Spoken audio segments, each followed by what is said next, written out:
Ma'asyiral muslimin yang dimuliakan Allah Subhanahu wa taala, apakah ada tanda ataupun alamat bahwa ibadah yang selama ini kita lakukan, baik salat kita, baca Quran kita, zikir kita, puasa kita, semua diterima Allah Subhanahu wa taala ataukah tidak? Inilah kita akan bahas tanda-tandanya. Ma'asyiral muslimin yang dimuliakan Allah Subhanahu wa taala, kita awali dalam kajian malam ini mengutip surah Al-Mu'minun ayat 60 sampai 61. Allah Subhanahu wa taala berfirman, "Walladzina yu'tuna ma ataw wa qulubuhum wajilatun annahum ila rabbihim raji'un. Ulaika yusari'una fil khairati wa hum laha sabiqun." Dan orang-orang yang memberikan apa yang telah mereka berikan dengan hati yang takut, karena mereka tahu bahwa sesungguhnya mereka akan kembali kepada Rabb mereka. Mereka itulah orang-orang yang bersegera untuk mendapatkan kebaikan-kebaikan, dan merekalah orang-orang yang segera akan memperolehnya. Al-Imam Ahmad dan juga Tirmidzi serta Imam Ibnu Majah meriwayatkan tentang asbab nuzul daripada surah Al-Mu'minun 60 sampai 61 ini. Dari Aisyah radhiyallahu anha, dia mengatakan, "Qultu ya Rasulullah, walladzina yu'tuna ma ataw wa qulubuhum wajilah, ahuwa alladhi yazni, ahuwa alladhi yashrik, ahuwa alladhi yashrabul khamra?" Qala la, "Ya binta Abi Bakrin wa ya binta Siddiq, walakinnahu ar-rajul yasumu wa yatasaddaq wa yusalli wa huwa yakhafu alla yataqabbala minhu." Imam Ahmad dan juga Tirmidzi serta Imam Ibnu Majah meriwayatkan hadis, dan hadis ini disahihkan oleh Syekh Albani rahimahullahu taala. Dari Aisyah radhiyallahu anha ummul mukminin, dia mengatakan, "Ya Rasulullah, siapakah yang dimaksud ayat ini? Walladzina yu'tuna ma ataw wa qulubuhum wajilah." Dan orang-orang yang memberikan apa yang telah mereka berikan dengan hati yang penuh dengan takut. Siapa mereka? Apakah mereka orang yang dulunya pezina kemudian tobat dan takut? Ataukah dulunya dia seorang pencuri kemudian tobat kemudian merasa takut? Ataukah yang dulunya penggemar minum khamar kemudian tobat kemudian takut? Maka Rasul mengatakan, bukan itu maksudnya wahai putri dari Abu Bakar. Akan tetapi ayat itu adalah seorang laki-laki yang berpuasa, yang bersedekah, yang sholat, tetapi mereka takut kalau seandainya ibadah-ibadahnya tidak diterima Allah Subhanahu wa ta'ala. Ma'asyiral muslimin yang dimuliakan Allah Subhanahu wa ta'ala, lihat bagaimana Nabi SAW menjelaskan kepada Aisyah radhiyallahu anha tentang surah Al-Mu'minin 60 ini, bahwa orang-orang yang takut itu bukan yang dulunya ahli maksiat kemudian bertobat, kemudian dia takut kalau seandainya tobatnya tidak diterima. Bukan itu maksudnya.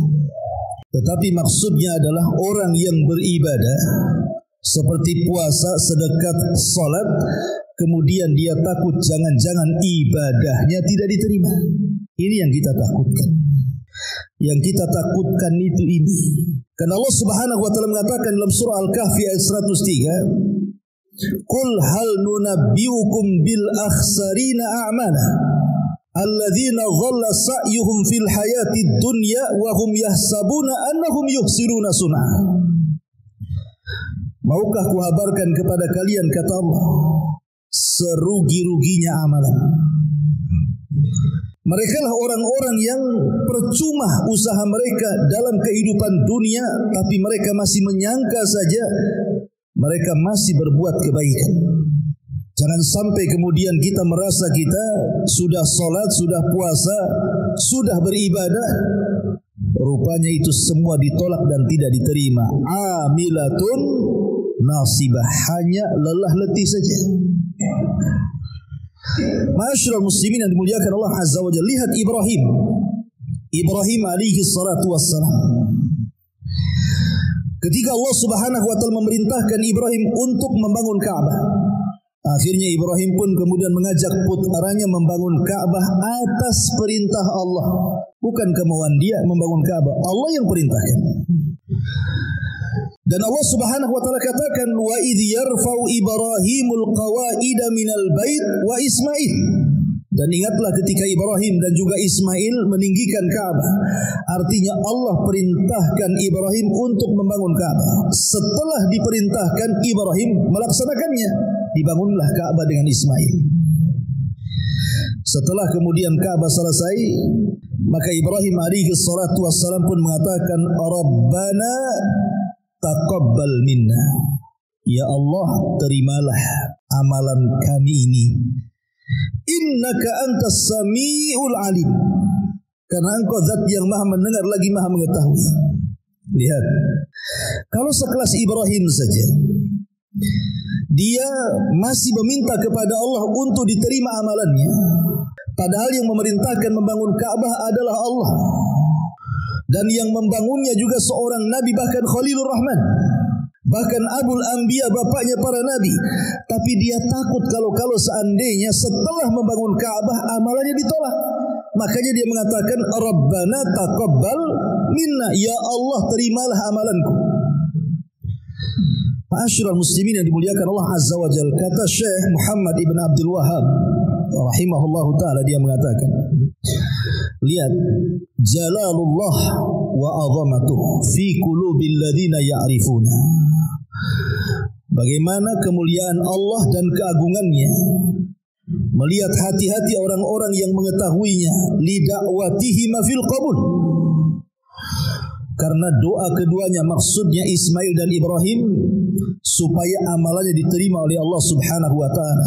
Makanya banyak para ulama salaf apabila membaca doanya Ibrahim, Rabbana taqabbal minna, ya Allah, kupersembahkan terimalah amalanku, mereka selalu menangis dan mengatakan, kalau Ibrahim saja takut tidak diterima, macam mana pula kami?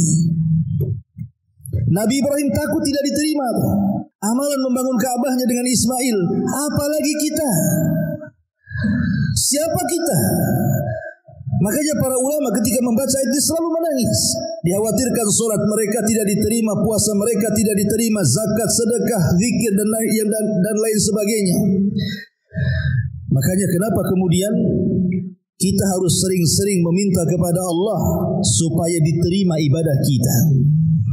Lihat Nabi SAW ketika beliau menyembelih kurban, apa kata Rasul? Bismillahi Allahumma taqabbal min Muhammadin wa min ummati Muhammadin.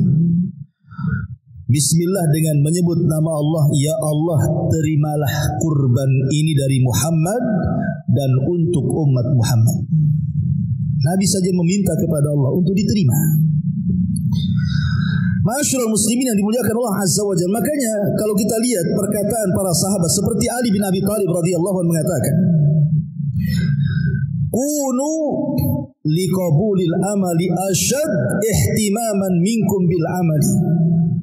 Kata Ali radhiyallahu anhu, sebaiknya kalian harus memikirkan bahwa diterima amal di sisi Allah itu lebih dahsyat dibandingkan amalan itu sendiri. Pikirkan, bukan dipikir, bukan mikir amalannya, tapi pikirkan apakah amal diterima atau tidak.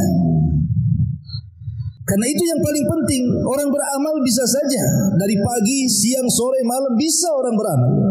Tapi apakah kemudian amalan diterima atau tidak? Makanya memikirkan amalan itu diterima jauh lebih dahsyat dibandingkan memikirkan amalan itu sendiri. Makanya Abi Dzar Al-Ghifari radhiyallahu anhu mengatakan, la an astaykina anna Allah qad taqabbala li salatun wahidatun ahabbu ilayya minad dunya wa ma fiha. Subhanallah. Kalau aku yakin, kata Abu Dzar Al-Ghifari, Allah terima walaupun satu kali sholatku saja.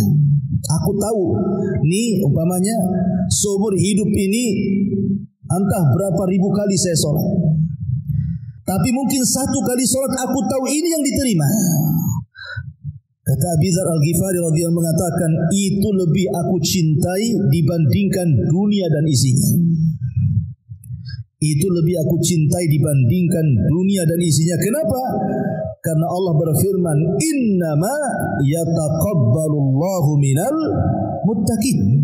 Karena Allah hanya menerima ibadah itu dari orang-orang yang bertakwa. Ketika kita tahu amalan kita diterima, berarti Allah menganggap kita ini orang yang bertakwa. Kalau kita tidak tahu, berarti masih memungkinkan takwa, masih mungkin tidak takwa. Tapi kalau kita tahu Allah Subhanahu wa taala menerima ibadah kita, secara otomatis berarti Allah menganggap kita ini minal muttaqin, orang yang bertakwa.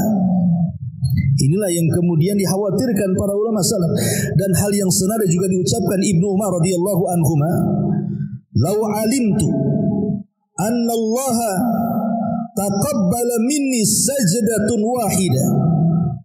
Kalau Allah tahu, kalau aku tahu Allah menerima satu sujudku saja, kemudian dia mengatakan, maka aku lebih senang dan aku siap untuk mati. Kalau aku tahu satu sujudku saja diterima, aku sudah siap mati. Kenapa? Karena Allah sudah menganggap kita ini orang bertakwa, dan surga hanya diperuntukkan untuk orang-orang yang bertakwa. Makanya kalau kita lihat bukan hanya perkataan para sahabat, lihat perkataan para tabi'in. Seperti yang dikatakan Imam Malik ibn Dinar rahimahullahu taala, al-khawfu 'alal amal alla yuqbal asyad minal amal. Hendaklah perasaan dan memperbaiki ibadah kita. Kalau tidak itu, maka tidak akan pernah berkualitas ibadah kita. Ya gitu-gitu saja ibadahnya, karena tidak terpikir oleh kita apakah diterima atau tidak. Ma'asyiral muslimin yang dimuliakan Allah Azza wa Jalla, tentu kalau bicara soal qabuli ta'ah, bahwa amalan ini diterima oleh Allah Azza wa Jalla atau tidak, itu ada syarat dan alamat. Ada syarat dan alamat. Adapun syarat ma'ruf, sesuatu yang sudah jelas, yang sering kita jelaskan bahwa syarat diterima amal itu dua. Pertama, dibangun di atas keikhlasan kepada Allah Azza wa Jalla. Yang kedua, dibangun di atas ittiba, mencontoh Nabi SAW. Ini sepakat. Kalau ibadah hanya ikhlas tidak ittiba, maka terjerumus kepada bid'ah. Kalau hanya kemudian ittiba tapi tidak ikhlas, maka terjerumus kepada kesyirikan. Kalau tidak ikhlas dan ittiba, maka terjerumus kepada syirik dan bid'ah. Tapi kalau dua-duanya dilaksanakan, maka dialah orang yang paling ikhlas dan orang yang paling ittiba. Itulah syarat orang ketika beramal diterima Allah Subhanahu wa taala. Dua perkara ini tidak boleh hilang. Ini disebut namanya syartu qabulil amal. Syarat diterima sebuah amal. Adapun alamatnya, disebutkan oleh para ulama, memang tidak ada alamat yang jelas bahwa amalan kita itu diterima oleh Allah, tidak ada. Maksudnya, pamannya kalau yang diterima amal nampak mukanya terang cerah gitu ya, tidak ada sebenarnya. Yang jelas-jelas itu tidak ada. Tetapi para ulama berusaha untuk berijtihad mereka dengan beristimbat kepada dalil-dalil bahwa jikalau seseorang itu memenuhi beberapa kriteria yang akan saya sebutkan, berarti berbahagialah amalan kita, insya Allah diterima. Ya. Apa saja itu? Yang pertama, adamur ruju' ila dzambi ba'da ta'ah. Tidak kembali kepada dosa setelah dia melaksanakan ketaatan. Dia tidak kembali melakukan dosa setelah dia melaksanakan ketaatan kepada Allah Subhanahu wa taala. Apa maksudnya di sini? Apabila seseorang kemudian melakukan dosa kemudian bertobat. Setelah bertobat dia iringi perbuatan-perbuatan buruk yang dulu pernah dikerjakan, sekarang dia ganti dengan perbuatan baik. Dulu tidak pernah puasa, setelah tobat akhirnya rajin puasa. Dulu tidak pernah sholat, setelah tobat akhirnya rajin sholat. Dulu tidak pernah ngaji, setelah tobat akhirnya ngaji. Dia ikuti perbuatan buruk dengan kebaikan. Kalau seandainya dia terus di atas kebaikan dan tidak kembali kepada dosanya, maka itulah tanda diterima ketaatan kita kepada Allah. Tapi kalau seandainya dulu tidak sholat, kemudian tobat sholat, balik lagi tidak sholat, ini gak akan diterima amalannya. Ini yang pertama. Yang kedua, al-wajalu min adami qabulil amal. Takut, perasaan takut yang tertanam pada hati kita kalau seandainya amalan yang kita lakukan itu tidak diterima. Tanamkan perasaan takut yang selama ini tidak ada dalam hati kita, hadirkan. Jangan-jangan tadi sholat isya sehingga diterima. Karena begini, ikhwatu fiddin yang muliakan Allah Azza wa Jalla, Allah itu tidak berhajat dengan ibadah kita. Ingat, Allah tidak berhajat dengan sholat kita, Allah tidak berhajat dengan puasa kita, Allah tidak berhajat dengan baca Quran kita, Allah tidak berhajat dengan ibadah kita. Sama sekali Allah tidak berhajat dengan itu. Kita yang berhajat. Kenapa? Karena Allah itu sudah kaya. Dia tidak berhajat kepada makhluknya. Wa man yashkur fa innama yashkuru li nafsi. Siapa yang bersyukur, apakah syukurnya untuk Allah? Tidak. Dia bersyukur untuk dirinya. Wa man tazakka fa innama yatazakka li nafsi. Barang siapa yang membersihkan dirinya untuk siapa? Untuk Allah? Tidak. Dia sedang membersihkan untuk dirinya. Faman ihtada fa innama yahtadi li nafsi. Barang siapa yang mendapatkan petunjuk untuk Allah? Tidak, untuk dirinya petunjuk itu. In ahsantum ahsantum li anfusikum. Jikalau kalian baik, untuk Allah kebaikannya. Tidak, kebaikan kembali untuk kalian sendiri. Dan banyak nas-nas Al-Quran yang mengatakan bahwa Allah tidak berhajat dengan kita. Perhatikan hadis qudsi. Allah Subhanahu wa taala mengatakan, ya ibadi, law anna awwalakum wa akhirakum wa insakum wa jinnakum kanu ala afjari qalbi rajulin wahid ma naqasa dhalika min mulki syai'an.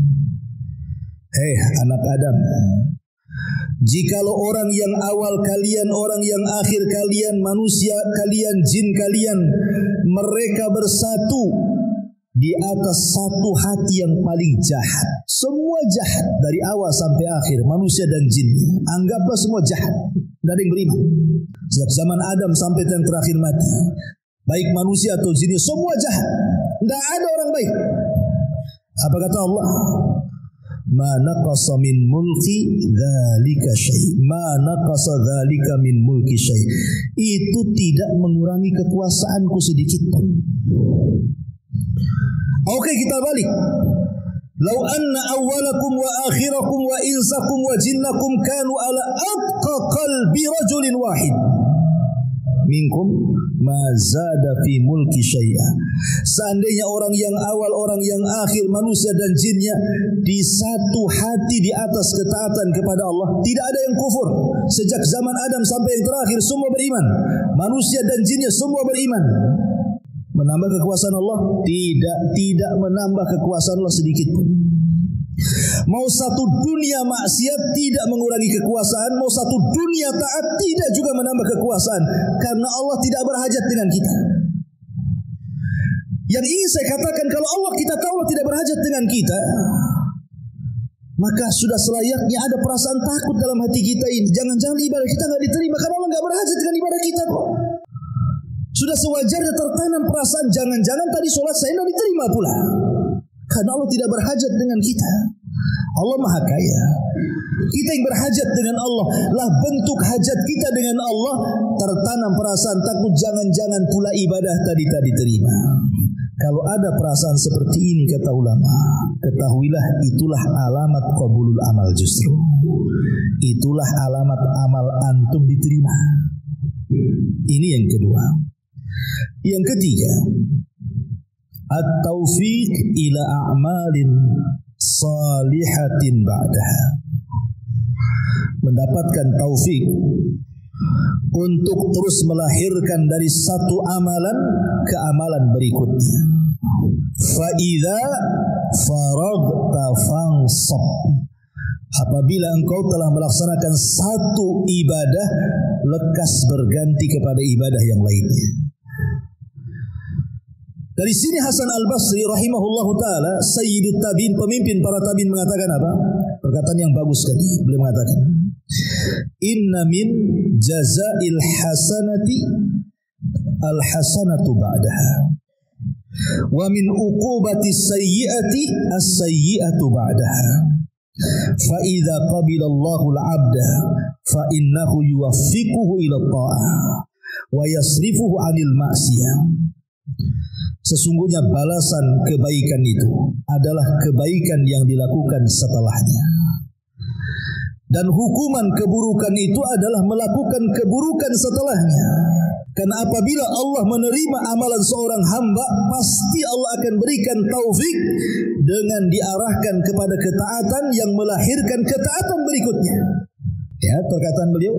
Jadi tanda di amalan kita diterima ini, ketika kita sanggup melahirkan satu amalan, terlahir amalan yang lain dari amalan yang kita amalkan itu. Umpamanya, kita sudah berusaha istiqomah salat wajib, kemudian beralih ke salat sunnah, anggap saja salat duha. Ketika kita sudah terbiasa dengan duha, mulailah kita memulai dengan salat malam. Salat yang paling sulit dilakukan karena harus bangun tengah malam, ngantuk-ngantuk kan. Kemudian dari salat malam, tahajud itu melahirkan salat sunnah-sunnah yang lainnya. Itulah yang kemudian Allah Subhanahu wa taala katakan apa? Fa amman a'ta wattaqa wa saddaqa bil husna fasanuyassiruhu lil yusra. Fa amman a'ta, siapa yang memberikan dengan hartanya, dengan ilmunya, dengan tenaganya, dengan waktunya lillah, untuk Allah. Fa amman a'ta wattaqa, di mana dia melakukan itu karena ketakwaan kepada Allah.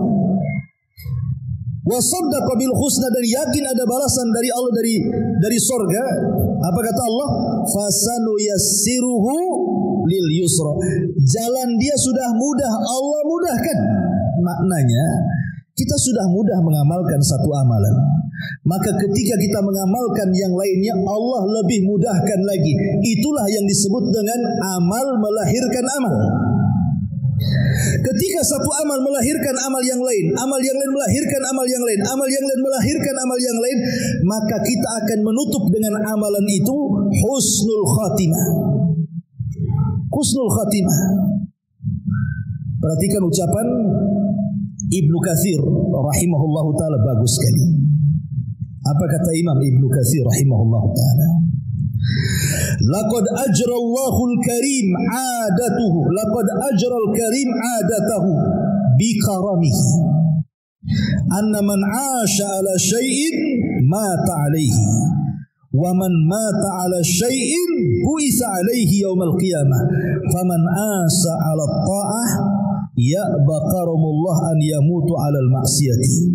Apa kata Imam Ibnu Katsir rahimahullahu taala ad-Dimashqi ini, Abul Fida? Sungguh Allah Subhanahu wa taala dengan kemuliaannya, dengan kemurahannya akan memperjalankan manusia sesuai dengan adat kebiasaannya. Barang siapa dia hidup di atas sesuatu, maka mati pun akan di atas sesuatu yang biasa dia lakukan. Dan barang siapa yang mati di atas sesuatu yang ia lakukan, maka dia akan dibangkitkan pun sama dengan sesuatu yang biasa dia lakukan. Kemudian beliau contohkan, barang siapa yang hidup di atas ketaatan, maka Allah Subhanahu wa taala akan enggan dengan kemurahannya untuk mewafatkan dia di atas kemaksiatan. dan juga sebaliknya. Artinya di sini Imam Ibnu Katsir ingin katakan bahwa manusia itu akan berjalan sesuai dengan kebiasaan. Lihat orang pikun. Orang pikun itu yang keluar dari lisannya itu adalah kebiasaan dari sebelum pikunnya. Kalau sebelum pikunnya dia suka baca Quran, maka ketika pikun itu pula yang dibaca. Ketika sebelum pikunnya dia memang ucapannya santun, ucapannya bagus, ucapannya indah, maka ketika pikun itu pula yang diucapkan. Tapi kalau sebelum pikunnya dia tidak pernah membaca Quran, yang keluar kalimat-kalimat kotor, kalimat-kalimat maksiat, saksian, makian, gibahan, maka ketika Anda pikun itu juga yang keluar dari mulut kita. Itulah yang dikatakan Imam Ibnu Katsir rahimahullahu taala, siapa yang hidup membiasakan maksiat, maka dia akan mati di atas maksiat. Siapa yang mati di atas maksiat, maka dia akan dibangkitkan pun seperti itu. Kemudian beliau mencontohkan bagaimana di zaman Nabi SAW ada seorang laki-laki yang haji. Kemudian saat dia sedang tawaf, jatuhlah dia dari untanya, kemudian meninggal. Kemudian para sahabat mengatakan, apa yang harus dilakukan dengan jasadnya? Maka Nabi SAW kafankan dengan kain ihram yang ada di badannya. Kemudian Rasulullah SAW mengatakan, fa innahu yub'atsu yaumal qiyamati mulabbiya. Karena kelak orang itu nanti pada hari kiamat akan dibangkitkan di hadapan Allah dan dia sedang mentalbiyahkan haji labbaik Allahumma labbaik. Ya, tapi kalau seandainya orang mati itu karena di atas kemaksiatan, anggaplah dia bunuh diri, maka dia akan dibangkitkan sedang membunuh dirinya. Dengan cara apa dia membunuh diri ketika di dunia? Ketika dia membunuh diri dengan cara menusuk perutnya dengan pisau, maka dibangkitkan pun sedang menusuk-nusuk pisaunya ke dalam perutnya. Naudzubillah. Ma'asyiral muslimin yang dimuliakan Allah Subhanahu wa taala, ini yang kedua. Yang ketiga. Yang ketiga ya, taufik ila a'malin salihah. Dia diberikan taufik untuk mengamalkan amalan setelahnya. Itu tanda diterima amal. Jadi kalau seandainya kita ini sudah sholat wajib, kemudian diikuti sholat sunnah lagi, itu tanda sholat wajib kita diterima gitu maksudnya. Karena ada pengikutan ibadah setelahnya. Ini yang ketiga. Yang keempat, istisgharul amali wa adamul ujubi wal ghururi bihi. Kata para ulama, menganggap amalan sebesar apapun kecil di mata dia, dan tidak ada perasaan ujub, tidak pula terperdaya dengan amalannya. Jadi dia merasa semua amal yang dilakukan dia kecil, tidak ada yang besar bagi dia, dan dia tidak ujub dengan amalannya dan tidak tertipu dengan amalannya. Karena banyak orang-orang yang tertipu dengan amalannya kan? Ana udah banyak sholat, udah banyak sedekah, ya, tertipu dengan amalannya. Semua sudah saya lakukan, apalagi ini Ustaz? Saya sholat sudah, puasa sudah, dihitung dia. Itu kan merasa apa? Tertipu dengan amalannya kan? Tetapi tanda diterima amal itu adalah ketika kita tidak merasa besar dengan amalan kita, ketika kita tidak tertipu dengan amalan kita, dan tidak ada ujub dengan amalan kita. Bagi kita amalan besar, amalan kecil sama saja. Itulah kalau sudah perasaan itu yang tertanam, itulah tanda-tanda amalan kita diterima Allah Subhanahu wa taala. Sufyan ibn Uyainah, Imamul Makkah, mengatakan, qala Abu Hazim, menukilkan perkataan Abu Hazim, dia mengatakan, Uktum hasanatika ashad mimma taktum sayyiatika. Sembunyikan kebaikan, menyembunyikan kebaikanmu itu lebih dahsyat dibandingkan engkau menyembunyikan keburukanmu. Kalau bisa menyembunyikan kebaikan, itu lebih diprioritaskan dibandingkan menyembunyikan keburukan. Sebab keburukan itu secara tabiat memang orang kalau bisa jangan tahu. tabiat kita sudah ngomong kan gitu. Kalau bisa orang nggak tahu kita maksiat itu, karena terkadang ada maksiat itu membongkar aib kita, malu pula kita jadinya. Karena yang namanya dosa itu kata Rasulullah, mahaka fi sadrik wa karihta an yattali alaihi nas. Namanya dosa itu sesuatu yang kita sembunyikan dalam hati dan kita tidak suka manusia tahu. Itulah makna dosa. Makna dosa itu adalah sesuatu yang kita sembunyikan dan kita benci kalau orang tahu. Makanya kemudian kata Sufyan ibn Uyainah menukilkan perkataan Abu Hazim, menyembunyikan kebaikan itu harus diprioritaskan dibandingkan menyembunyikan keburukan. Karena secara otomatis keburukan itu pasti disembunyikan. Tapi menyembunyikan kebaikan itu bukan perkara mudah. Terkadang ya, sebenarnya sih kebaikan yang antum lakukan itu sudah lama sebenarnya. Entah 10 tahun yang silam, 15 tahun yang silam. Mungkin antum sudah lupa. Dan itulah amalan ikhlas yang pernah antum lakukan. Tapi terkadang setan datang ngasih was-was.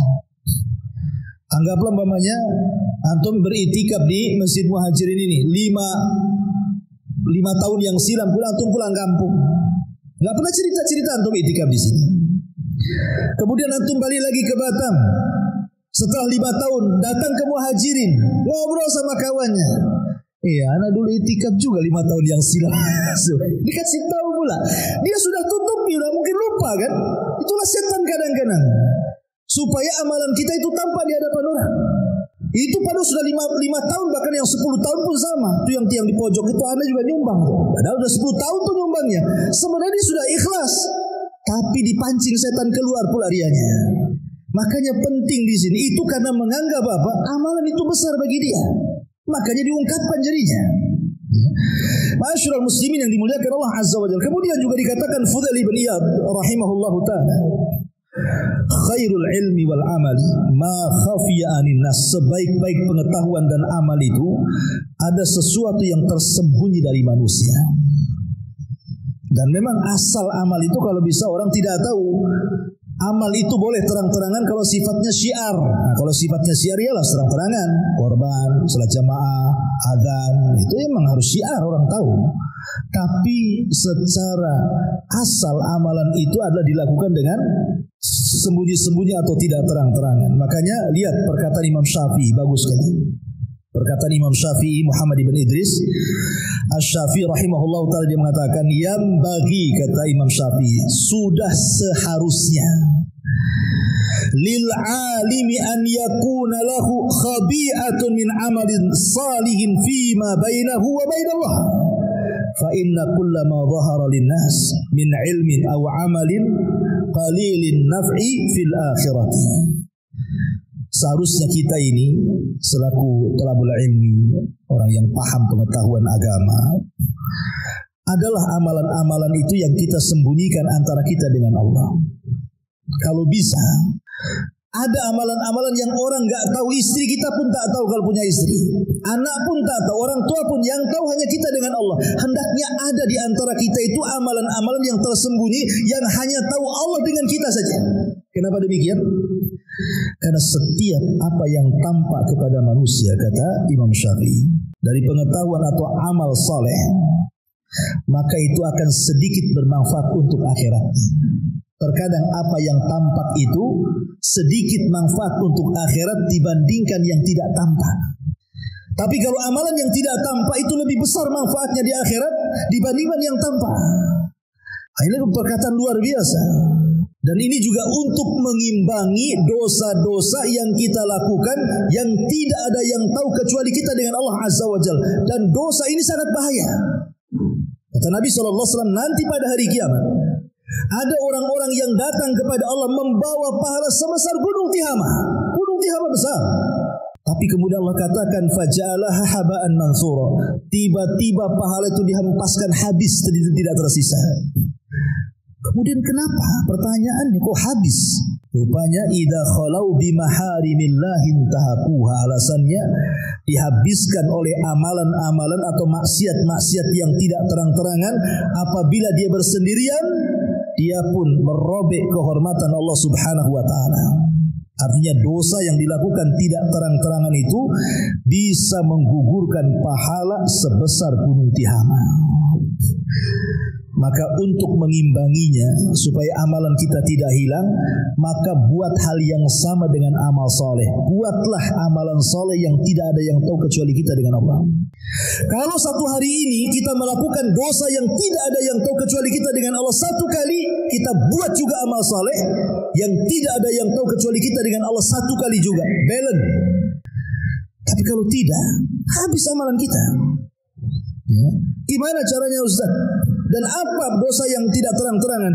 Handphone itu di tangan antum itu dosa yang tidak terang-terangan.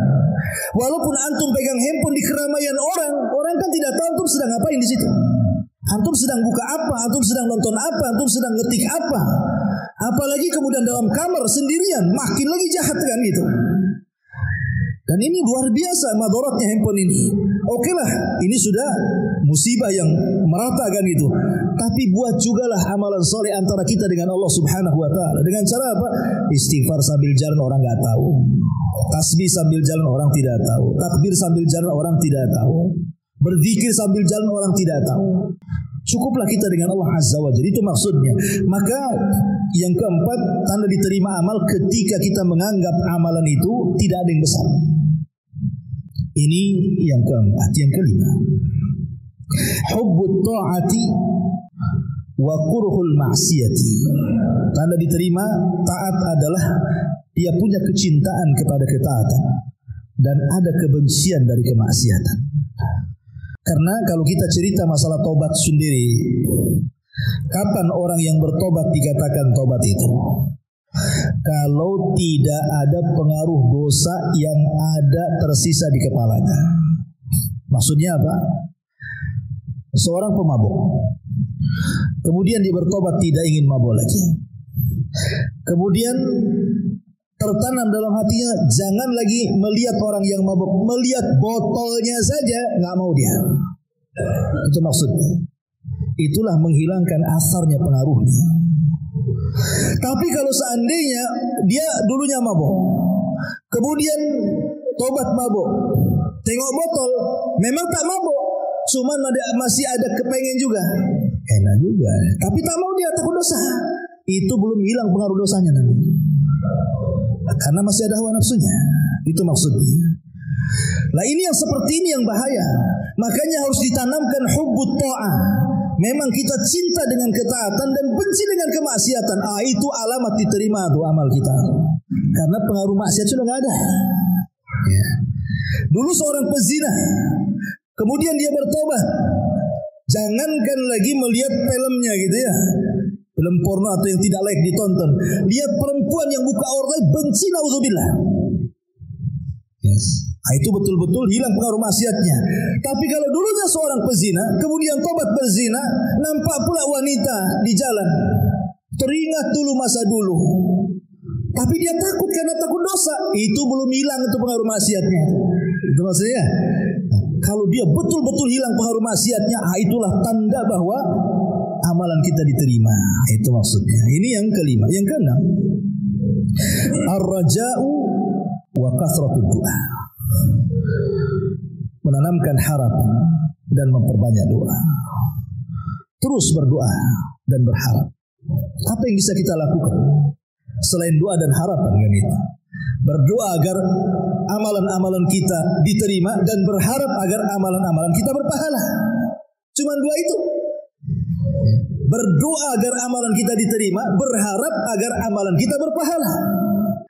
Kalau itu yang ada pada hati kita, terus berdoa kepada Allah. Makanya para salaf apabila di bulan Ramadan, sebelum Ramadan, 6 bulan sebelum Ramadan, mereka mengatakan, ya Allah pertemukan aku dengan Ramadan.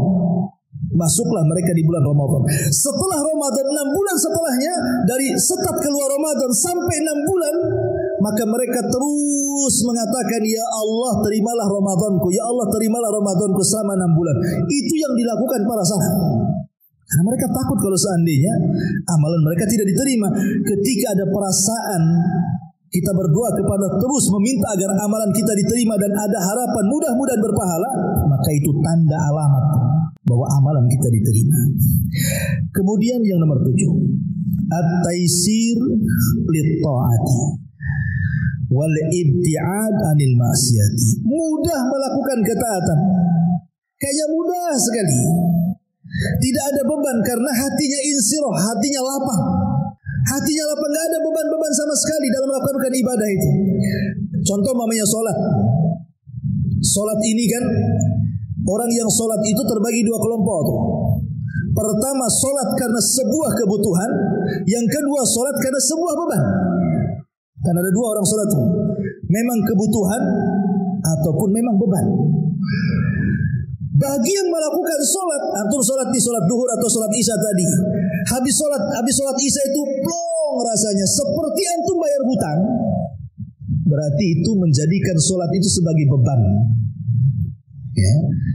Jadi kalau antum selesai salat sama dengan selesai nyaur hutang, berarti salatnya masih dijadikan beban, bukan kebutuhan. Ya. Tapi kalau seandainya habis salat plong hatinya, bukan karena hilang seperti bayar hutang, tidak. Dia senang sudah melakukan ibadah dan dia menunggu salat setelah salat. Kapan lagi ya salat? Kapan lagi ya salat? Itu maksudnya. Berarti itulah tanda diterima amalan kita dan ketaatan. Kenapa? Karena Allah memberikan taisir, kemudahan. Kemudahan di dalam beribadah kepada Allah Azza wa Jalla dan menjauhi maksiat. Kemudian yang nomor 8, hubbus salihin wa bughdu ahlil ma'asi. Cinta dengan orang-orang saleh, suka bergaul dengan orang-orang saleh, banyak berinteraksi dengan orang-orang saleh, dan dia benci dengan ahli maksiat. Enggak mau dia ketemu, enggak mau bergaul lagi. Lihat aja tak mau. Betul-betul dia hijrah total. Makanya Imam Ahmad ibn Hanbal rahimahullah taala meriwayatkan dari hadis Bara ibn Azib radhiyallahu anhu. Kata Nabi SAW, inna awthaqa ural iman an tuhibba fillahi wa tubghidha fillah. Sesungguhnya ikatan iman yang paling kuat adalah ketika kita bisa menanamkan cinta karena Allah, benci pula karena Allah. Kalau cinta, cinta karena Allah. Benci, benci juga karena Allah. Saya cinta dengan orang-orang saleh, itu karena Allah. Dan saya benci ahli maksiat juga karena Allah. Bukan benci kepada orangnya, tapi kepada kemaksiatannya yang kita lihat di depan mata. Makanya apa kata Imam Syafi'i rahimahullahu ta'ala? Aku melihat orang-orang saleh dan aku bukan bagian dari mereka. Uhibbus salihin wa lastu minhum. Kata Imam Syafi'i rahimahullahu ta'ala, uhibbus salihina wa lastu minhum. Aku suka dengan orang-orang saleh, kata Imam Syafi'i, tapi aku bukan bagian dari mereka. Tawadhu. Ya. Apa kata Imam Ahmad dijawab? Tuhibbus salihin wa anta minhum. Engkau cinta dengan orang soleh dan engkau termasuk orang soleh, kata Imam Ahmad. Itu kan guru dan murid. Ya. Lihat bagaimana Imam Syafi'i rahimahullah ta'ala, saya cinta dengan orang-orang soleh walaupun saya tidak seperti mereka. Karena kalau tidak cinta dengan orang-orang soleh, cinta sama siapa? Berarti lawannya orang-orang toleh, orang-orang jahat kan gitu. Maka ini tanda diterima amal kita itu kalau tertanam pada hati kita yang bergaul ya dengan orang-orang yang baik saja. Dia nggak mau bergaul dengan orang yang jahat. Nah, ini nomor 8. Nomor 9, kasratul istighfar. Ketika lisannya basah dengan istighfar, terus beristighfar. Walaupun dia tidak merasa berbuat dosa, tidak apa-apa, beristighfar saja. Karena istighfar itu tidak mesti berbuat dosa. Seperti Nabi SAW beristighfar sehari itu 70-100 kali. Apa Nabi berbuat dosa? Kan tidak. Bisa saja istighfar itu dalam bentuk tajdidut taubah, pembaharuan taubat. Tapi kalau kita ya sudah jelas banyak dosa. Hari-hari kita ke pasar, hari-hari kita melihat aurat, hari-hari kita melihat handphone, hari-hari juga kita melihat aurat, hari-hari mata kita memandang yang haram. Lisan kita pula tidak mau istighfar. Gimana ceritanya? Ya.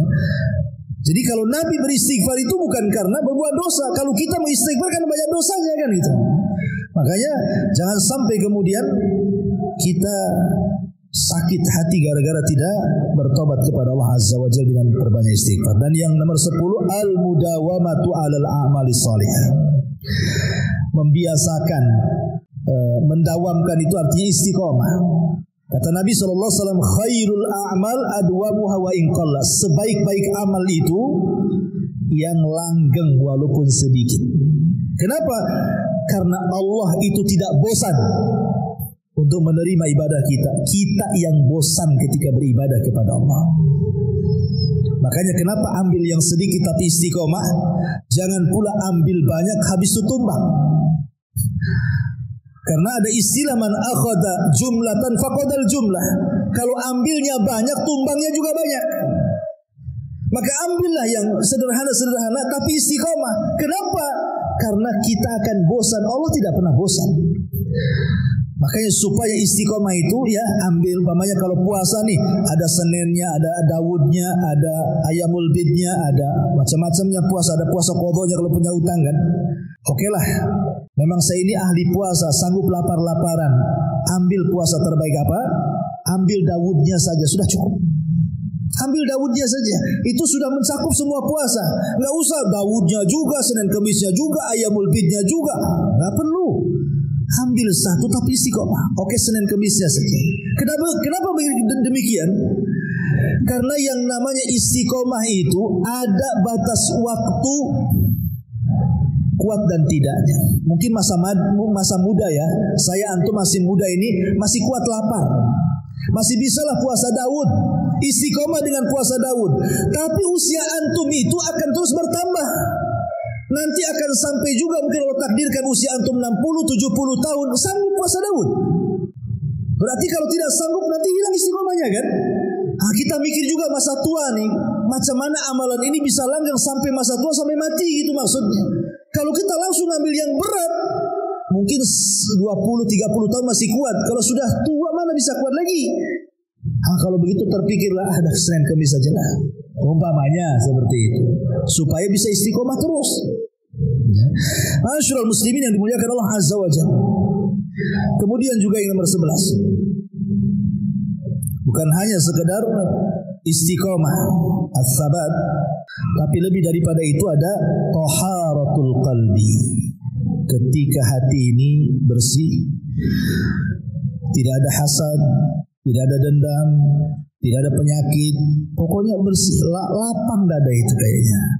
Dan lapang dada ini luar biasa. Memang sulit. Kalau antum punya mobil, ingin bersih, masukkan ke karwas, incong. Rumah kotor, sewa pembantu, pel, sebentar saja, bersih, bisa ngaca pula kita di keramiknya. Apalagi semua benda di depan kita itu bisa dibersihkan. Tapi hati sulit untuk membersihkannya. Membersihkan hati itu bukan seperti membersihkan mobil, membersihkan rumah, membersihkan piring, tidak. Membersihkan hati itu paling sulit. Karena setiap kita bersihkan datang pula lagi kotorannya. Setiap kita bersihkan datang lagi kotorannya. Makanya tajdidul qalbi, memperbaharui hati itu harus terus setiap hari kita lakukan. Nabi SAW sampai setiap hari berdoa, ya muqallibal qulub tsabbit qalbi ala dinik. Wahai zat yang membolak-balikan hati, tetapkan hatiku di atas agamamu. Anas bin Malik radhiyallahu mengatakan, ya Rasulullah, apakah engkau mengajarkan doa itu untuk umatmu karena engkau takut kepada kami? Kata Rasul, iya, karena hati kalian itu berada di genggaman Ar-Rahman yang sewaktu-waktu Allah bisa memutar balikan sesuai dengan kehendaknya. Namanya hati itu bisa sesat, bisa dapat hidayah. Ada futurnya, ada semangatnya. Makanya Rasul mengatakan banyak-banyaklah berdoa seperti ini supaya hati kita itu mantap.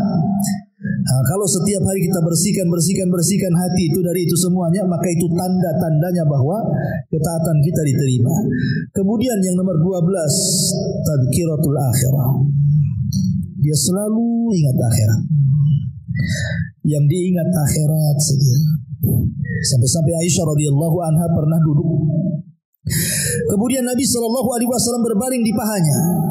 Kemudian Nabi SAW ditatap oleh Aisyah mukanya.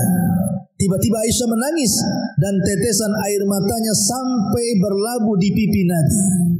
Nabi sontak bangun duduk dan memandang Aisyah, kaget.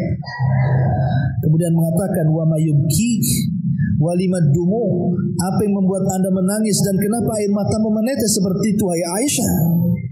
Lihat jawaban Aisyah radhiyallahu anha. Dia mengatakan, tadzakkartu yaumal qiyamah. Ketika aku memandang wajahmu, aku teringat dengan hari kiamat. Apa hubungannya? Tadzakartu yaumal qiyamah, aku ingat hari kiamat.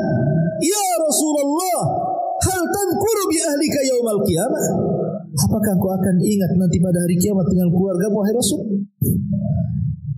Kata Nabi SAW, amma fi thalathati mawatin fala yadhkuru ahadun ahada. Adapun di 3 tempat wahai Aisyah, orang tidak akan ingat siapapun kecuali dirinya. Ketika di titian, ketika di telaga, dan ketika di tempat penimbangan amal. Jadi terbiasa mengingat akhirat itulah yang kemudian tanda bahwa kita ini diterima amal, karena yang dipikirkan kita akhirat itu bukan dunia. Kemudian juga yang nomor 13, berusaha untuk al-ikhlas al-amalulillah. Terus setiap hari kita membiasakan ikhlas. Setiap datang riya kita tolak, setiap datang takabur kita tolak, setiap datang ujub kita tolak. Berusaha untuk ikhlas. Gimana caranya?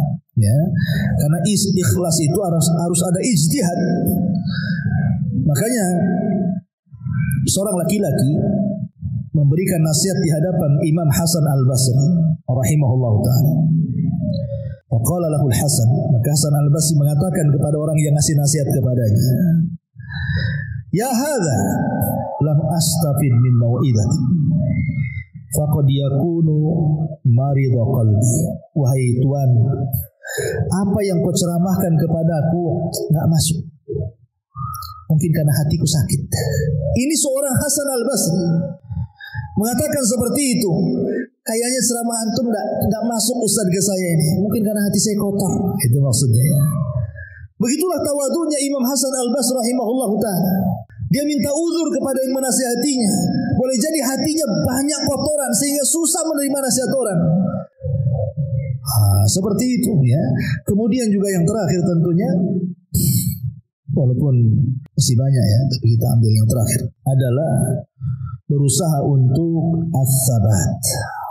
As-sabat sebenarnya dengan istiqomah sama aja artinya, tapi as-sabat ini lebih lagi, di atasnya istiqomah lagi, lebih lagi. Jadi kalau memegang sunnah itu betul-betul memegang seperti di atas bara api gitu, dipegang betul, mau panas mau tidak dipegang dia. Itulah as-sabat. Dan ini Allah Subhanahu wa taala katakan, innal ladzina qalu rabbuna Allah tsumma istaqamu tatanazzalu alaihimul malaika alla takhafu wa la tahzanu wa abshiru bil jannati allati kuntum tu'adun. Ma'asyiral muslimin yang dimuliakan Allah Azza wa Jalla, setelah kita tahu uraian sedikit, maka selaku seorang mukmin adalah berusaha untuk memanfaatkan waktu sebaik mungkin. Karena kita tidak tahu amalan kita diterima atau tidak. Tidak ada alamat yang jelas gitu maksudnya kalau amalan kita diterima. Kita kan hanya berharap dengan ciri-cirinya tadi itu, dengan yang saya sebutkan 14 ciri diterima ketaatan itu, mudah-mudahan kalau ciri-ciri itu ada pada diri kita, diterima oleh Allah Subhanahu wa taala, seperti perkataan Qabil kepada Habil, innama yataqabbalullahu minal muttaqin, bahwa Allah hanya menerima amalan dari orang yang bertakwa, dan takwa itu di hati, dan ada sifat-sifatnya. Sifat-sifatnya tadi itulah yang disebutkan oleh pengarang di dalam nasihatnya.